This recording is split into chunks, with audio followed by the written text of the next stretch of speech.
Today we're putting two trucks head to head, a $30,000 diesel and a $3,000 diesel. Is that $27,000 price difference really worth it? Let's find out.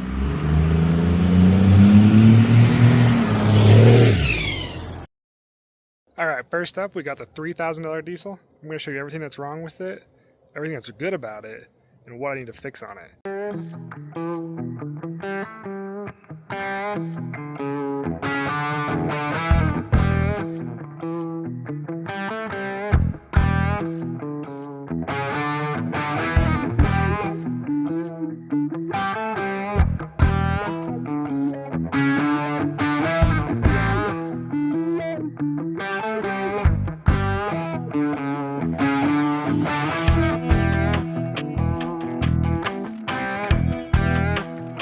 Alright, here she is, 1992 Dodge D250 with the 5.9 liter Cummins.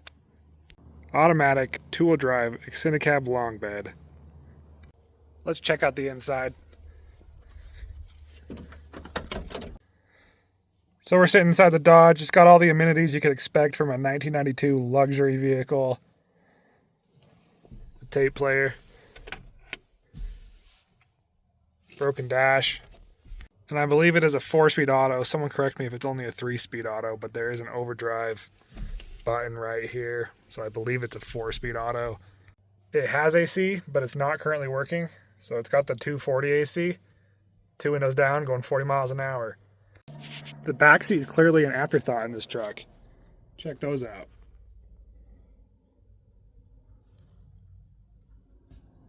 She's currently sitting at 166,000 miles. Really, that's not too bad for a 92. She's old, she's crusty, she needs some paint, but she runs and drives.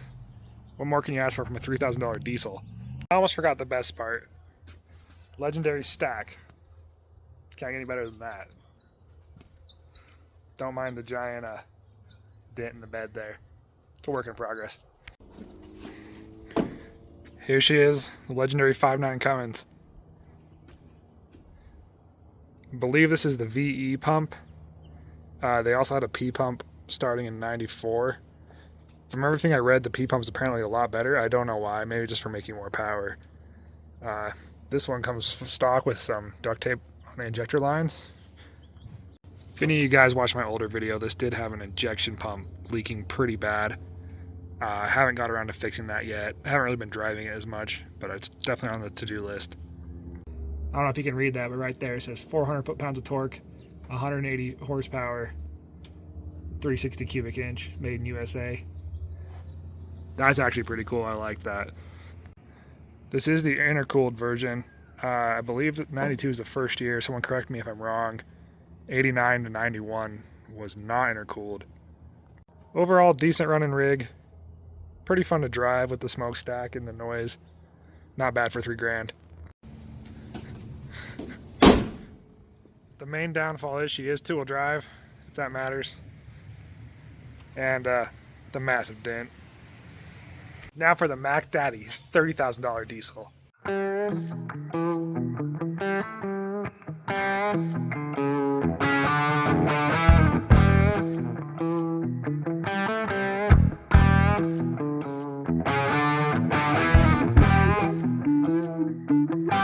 Here she is. I've had this truck on the channel a lot, but if you're new here, it's a 2006 LBZ Duramax, crew cab short bed, the LT trim.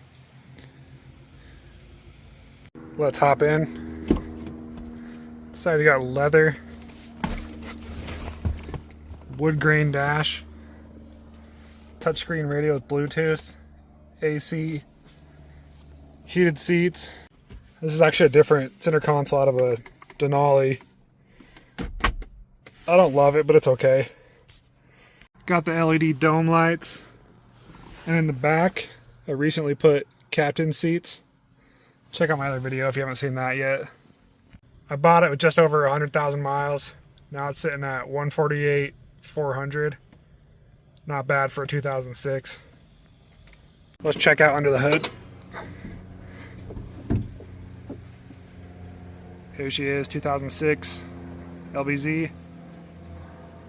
A lot of people say this is actually the best version of the Duramax to get. I've also heard the L5P is one of the best.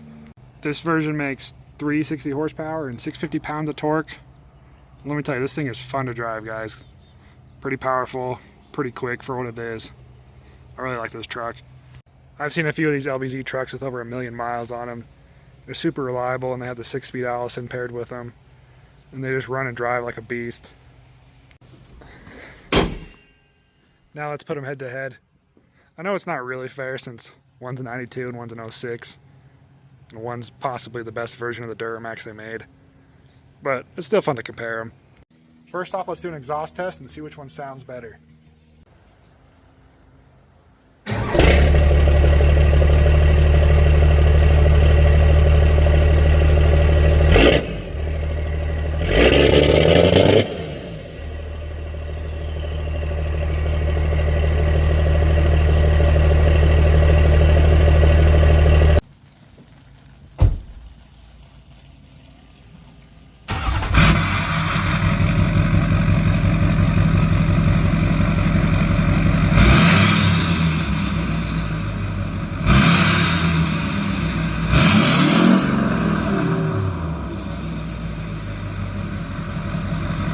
So as you can see, they both sound awesome.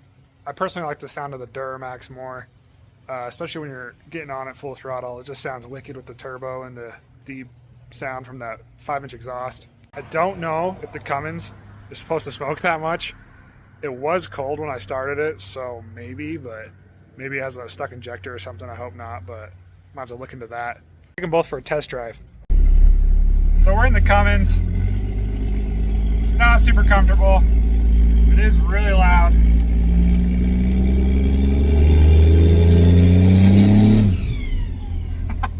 Sounds pretty cool though. The power windows are still stuck. I need to figure that out too. Some wires messed up and won't make contact. Every time you hit a bump, it will start to work.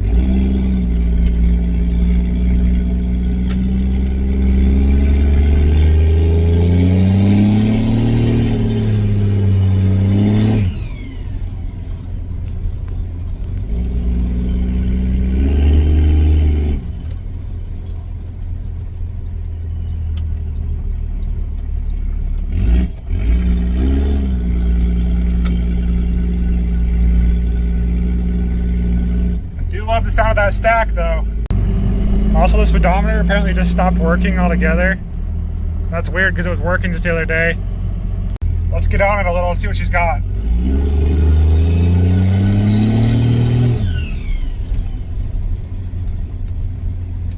Not bad.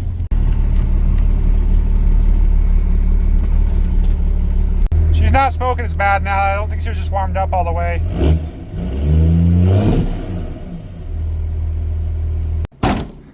Overall, she's not bad. She's got a lot of character. I would not want to tow a heavy trailer with this thing, I'll tell you that right now. It runs and drives good, but it just doesn't have the power. The steering's not great in it, all over the road. Now, I've driven the LBZ a lot on the channel before, but that's okay. Let's take it for a test drive and see what she's got. Best feature right there. Right off the bat, you'll notice the seats are way more comfortable. Like, it is super obvious how much more comfortable this truck is. And I think these are some of the best seats GM's ever had. I might start replacing these ones just because they are getting a little flat and worn out. Taking her for a drive.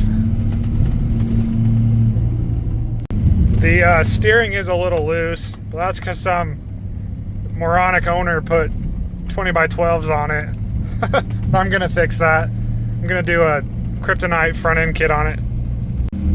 All right, I want to get on it a little bit and just show you how much this truck rips. It's completely stock besides the exhaust.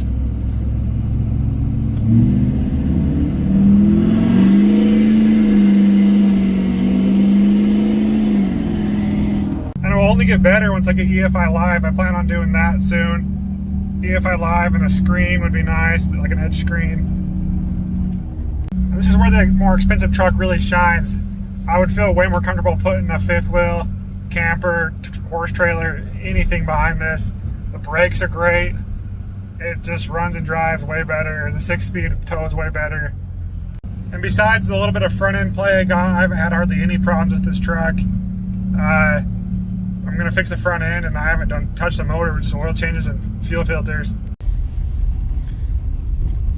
And we're back. So is a $30,000 truck worth it over the $3,000 truck? Yeah, I'd say so if you want something more reliable that you can daily drive. Has AC, more comfortable, more power. I would not want to daily drive that. She'll get the job done just with a lot more rattles. So you guys tell me, if you had $30,000 to spend, would you rather buy one of these or 10 of these? Let me know down in the comments below. If you like this head-to-head, leave a like, comment, and subscribe. Thanks for watching. I'll see you in the next one.